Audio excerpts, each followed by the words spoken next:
Friday's snow 10 days ago was followed by last Monday's storm, each accumulation of snow at 4 inches.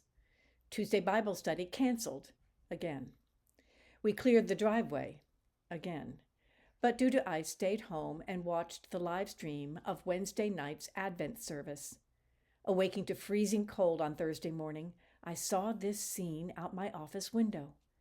The morning sun illuminating the Three Ridges Wilderness area, and later the evening sunset.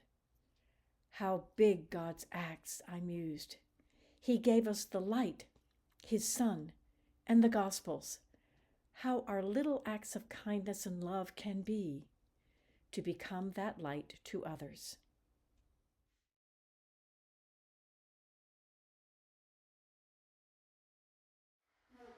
We are blessed with 2 neighbors who tend our mountain road and driveways, one primary, the other his backup.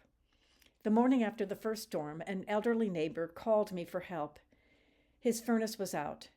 The repairman couldn't get up the road, and he'd lost our plow neighbor's phone number.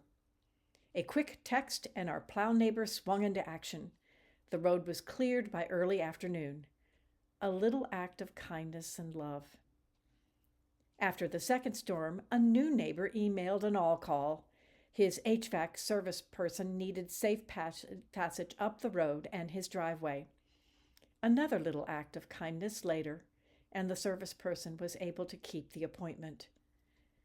Sometimes we miss little acts of kindness opportunities. All the more reason to watch and listen for those nudges.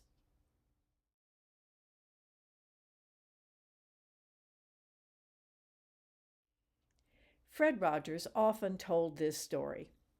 When I was a boy, I would see scary things on the news. My mother would say to me, "Look for the helpers. You will always find people who are helping." Helpers submit to others, that is, putting their own comforts and agendas aside. Helpers submit to their God-given missions. Helpers submit to authority, human authority as Jesus did, and God's authority. Thy will, not mine, whether big or small. In Tom Junot's article, What Would Mr. Rogers Do?, published in the December 2019 issue of The Atlantic, Junot told the story about a conversation he had with Fred Rogers about a school shooting, an all too common occurrence in today's news. Instead of focusing on the shootings, Rogers attended to the young shooter who had told his classmates he was going to do something really big. Rogers said, "Oh, wouldn't the world be a different place if he had said, 'I'm going to do something really little tomorrow'? What if we got up each morning and said, 'I'm going to do some little act of kindness and love today'?" Which takes us to something else Fred Rogers said. Love isn't a state of perfect caring. It's an active noun like struggle.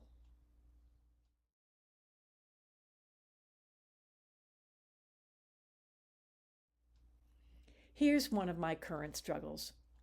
Last summer, I contracted with a digital marketer to help me reach my target audience, women of faith in the second half of life. The number of views, interactions, and followers from those posts became heady. Then a post from 10 days ago attracted unimaginable attention. See graphic at the right. The clip showed me shaking a loaf out of my bread machine. Voila! And the message was from my article about identity and boundaries based on Cheryl Bridges John's book on menopause. Johns rightly observes, boundary-conscious people are more secure, more accepting of themselves and others. They are not always nice, but they are more frequently kind. In my experience, nice was often part of my first half of life mask, and less honest than the kindness that comes more naturally these days. My mature second half of life self is more respectful and forgiving of myself and others. A little act of kindness and love about kindness and love. But again, as the numbers rose, I struggled to keep that reel of questioning going in my head.